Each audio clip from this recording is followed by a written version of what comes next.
Hello दोस्तों, books best friend में आपका फिर से स्वागत है। आज हम बात करने वाले हैं एक बड़ी ही बेहतरीन बुक के बारे में जिसका नाम है रिच डैड पुअर डैड, जिसको लिखा है रॉबर्ट कियोसाकी ने। रॉबर्ट कियोसाकी कहते हैं कि some time you win, some time you lose. ये बेसिकली एक ऐसी बुक है जिसमें हम उन चीज़ों को सीखेंगे जो एक रिच पेरेंट अपने बच्चों को सिखाते हैं और जो एक पुअर या मिडिल क्लास पेरेंट अपने बच्चों को सिखाना भूल जाते हैं। ये कहानी है उन दो फादर्स की जिनमें से एक बहुत over qualified and well educated है और दूसरा फादर स्कूल ड्रॉप आउट है। इस कहानी में बताया गया है कि जो ओवर क्वालिफाइड फादर हैं वो कैसे अपने बच्चों को लाइफ में फेल कर जाते हैं, जबकि जो दूसरा फादर हैं वो एक बहुत बड़े बिजनेसमैन बनते हैं और अपने बच्चों के लिए एक बहुत बड़ा हिस्सा जायदाद का छोड़ जाते हैं। पूरी ज़िंदगी पहले वाले फादर ने अपने बच्चों को सिखाया कि मैं खुद को अच्छा ट्रीट नहीं कर सका, विद ए कॉन्स्टेंट माइंडसेट कि जितनी चादर हैं बस उतने पैर ही फैलाया करो, जबकि दूसरे फादर का थॉट प्रोसेस था कि वो खुद को अच्छा ट्रीट कैसे करें और सोचते थे कि कैसे चादर को अपने पंख बनाए जाएं। ये वो आदमी था जो विश्वास करता था कि पैसा उसके लिए काम करे, ना कि वो पैसे के लिए। ये बुक आपको ये नहीं बताती कि आप जॉब छोड़ दें और पैसा बनाएं एक बेहतर लाइफ के लिए, बल्कि ये बुक आपको एजुकेट करती है कि आप पैसे को बेहतर तरीके से कैसे मैनेज करें और उसे ग्रो करें। तो क्यों ना हम शुरू करें और जानें वो कौन से सॉलिड फाइनेंशियल फंडामेंटल सजेशंस हैं जिसको फॉलो करके हम जैसे लोग सफलता की ऊंचाइयों तक पहुंच सकते हैं। बेसिकली वो आइडियाज़ जो हर आम आदमी समझ सके और अपनी लाइफ में इम्प्लीमेंट भी कर सके। पहला कॉन्सेप्ट जो वो समझाना चाहते हैं कि अमीर लोग पैसे के लिए काम नहीं करते, पैसा उनके लिए काम करता है। इस किताब में हाईलाइट किया गया है कि कैसे कियोसाकी ने अपना पहला बिजनेस सिर्फ 9 साल की उम्र में शुरू कर दिया था। जिस उम्र में बच्चे सिर्फ खेलते हैं, इन्होंने एक पूरा का पूरा बिजनेस स्टार्ट कर दिया था। जब रॉबर्ट कियोसाकी 9 साल की उम्र में थे, वो और उनके दोस्त माइक रिक्वेस्ट करने गए माइक के फादर के पास कि वो उन्हें बताए कि पैसा कैसे पैदा किया जाता है। उन्होंने 3 हफ्तों तक माइक के डैड के बिजनेस बिल्डिंग में क्लीनिंग का काम किया ताकि वो ये प्रूव कर सकें कि यस, वो इंटरेस्टेड हैं पैसा कमाने के लिए और सीखने के लिए कि पैसा कैसे कमाया जाता है। 1 हफ्ता 10 सेंट में काम करने के बाद कियोसाकी ने सोचा कि अब वो ये नहीं कर सकता और वो इस जॉब को छोड़ देगा। तब माइक के डैड ने डिसाइड किया कि वो इन बच्चों को उनकी लाइफ का फर्स्ट इंपॉर्टेंट लेसन देंगे, जो कि ये था कि कुछ लोग अपनी जॉब इसलिए छोड़ देते हैं क्योंकि वो मानते हैं कि वो अंडरपेड हैं। दूसरे लोग वो होते हैं जो ये सोचते हैं कि उनके पास ये एक नया चांस है कुछ ज़िंदगी में सीखने के लिए। रिच डैड ने उसके बाद दोनों बच्चों से रिक्वेस्ट की कि वो उनके लिए फ्री में काम करें। उन्होंने ऐसे एक्ट किया कि जैसे वो उन्हें काम और पैसे में कुछ डिफरेंट सिखाने वाले हैं, मगर उनका मोटिव था कि वो फ्रस्ट्रेट होके अल्टरनेटिव तलाशें। कुछ दिन के बाद ऐसा ही हुआ कि उन्होंने क्लीनिंग करते हुए देखा कि दुकान में कुछ कॉमिक्स बुक्स बिक्री हुई थी और वो उनकी लाइफ का टर्निंग पॉइंट था।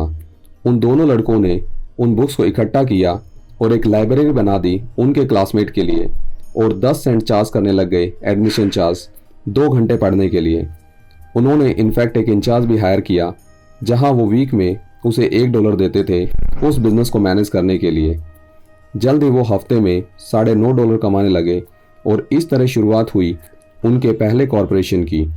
इस तरह उन्होंने अपनी सफलता की तरफ पहला कदम लिया। इस बुक का नेक्स्ट इंपॉर्टेंट कॉन्सेप्ट था कि लोगों को पर्सनल फाइनेंस समझ आना चाहिए और अपने बच्चों को भी उनको फाइनेंसेस को समझाना सिखाना चाहिए। ये बुक एक एक्सीलेंट काम करती है ये डेमोन्स्ट्रेशन करने के लिए कि रीडर के लिए कितना इम्पोर्टेंट है इस बात को समझना कि वो अपने पैसे को कैसे हैंडल करे। इसमें यह दर्शाया गया है कि कैसे आपको अपनी कमाई का एक हिस्सा प्रोडक्टिव एसेट्स में इन्वेस्ट करना चाहिए। स्कूल में हमें ये नहीं सिखाया जाता कि अमीर कैसे बने। गरीब और अमीर लोगों के बीच में बढ़ती असमानताएं कोई संयोग से नहीं। हमारा आज का एजुकेशन सिस्टम जो है उसका मेन गोल है कि वो आपको कामकाजी दुनिया के लिए आपको तैयार करे जो पहले से ही एग्जिस्ट करती है। वो आपको एक कॉम्पिटेंट एम्प्लॉय बनाना सिखाते हैं, ना कि एक कॉम्पिटेंट एम्प्लॉयर। स्कूल हमें रैट रेस में भागना सिखाते हैं, जीतना नहीं। ना ही स्कूल सिस्टम एक आम बच्चों को बेसिक फंडामेंटल सिखाते हैं मनी मैनेजमेंट के, जो असल वजह है एक सक्सेसफुल इंसान के इतने सक्सेसफुल होने की। ये आपकी जिम्मेदारी बनती है कि आप अपने आप को ये सिखाएं कि आवश्यक संपत्ति कैसे प्राप्त करनी चाहिए। कियोसाकी कहते हैं कि यहाँ नहीं है कि आप कितना पैसा कमाते हैं, आप कितना पैसा रखते हैं। वो बताते हैं कि कैसे एक इंसान को अपने खर्चों को कम करना चाहिए जिससे उनकी इनकम बढ़ती जाए, और जो डिफरेंस ऑफ मनी है उसको वैल्यूएबल एसेट्स में इन्वेस्ट करना चाहिए, ना कि लायबिलिटीज़ में। वो ये सिखाना चाहते हैं कि कैसे आप अपने टैक्सेस को कम करके अपनी सेविंग बढ़ा सकते हैं। उनका मेन पर्सपेक्टिव है कि आप कितना कमाते हैं उससे फ़र्क नहीं पड़ता, मगर आप कितना बचाते हैं उससे फ़र्क पड़ता है। उनका तीसरा पर्सपेक्टिव यहाँ सिखाना था कि आप अपने आप में एक विविध और मूल्यवान कौशल कैसे बनाया जाए। उनका ये सोचना है कि एक प्रैक्टिकल और मार्केटेबल स्किल सेट इस समाज में पैसा पैदा करने की कुंजी बन सकता है। अगर आप एक्चुअल वैल्यू को बनाए रखने के लिए कैपेबल हैं, जिनके लिए लोग पे करने को तैयार हैं, तो आप खुद को सस्टेन कर पाएंगे। नेक्स्ट कॉन्सेप्ट वो जो समझाना चाहते हैं कि सबको अपने बिजनेस का खुद ध्यान रखना चाहिए। उनका कहना है कि किसी को अपना वर्तमान कैरियर बनाए रखना चाहिए, लेकिन अपने खुद के बिजनेस शुरू करने के बारे में सोचना शुरू कर देना चाहिए। उन्होंने महसूस किया कि रैट रेस से बचने का यही एकमात्र तरीका है। अपना सारा पैसा खर्च ना करें, संपत्तियों का एक विविध पोर्टफोलियो बनाएं और बाद में खर्च करें जब ये संपत्ति आपको पर्याप्त आय प्रदान करेंगी।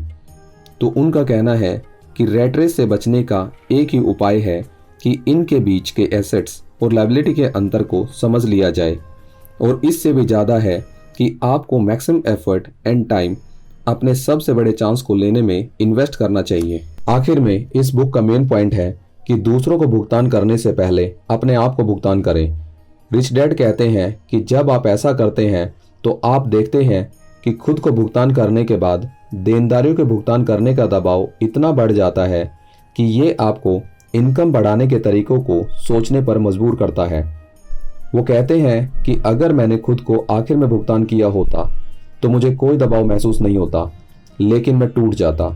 अगर आप वेल्दी होना चाहते हैं तो आपको एक पर्पस ढूंढना चाहिए जो आपको इंस्पायर करे और जो आपकी सोच से भी बड़ा हो। आई होप दोस्तों ये बुक समरी आपको पसंद आई होगी। अगर आपको ये बुक समरी पसंद आई तो आप इसे दोस्तों के साथ शेयर करें और हमारे इस चैनल को सब्सक्राइब कर दें, और इस वीडियो को लाइक और कमेंट करना ना भूलें। तो मिलते हैं फिर एक नई बुक समरी के साथ।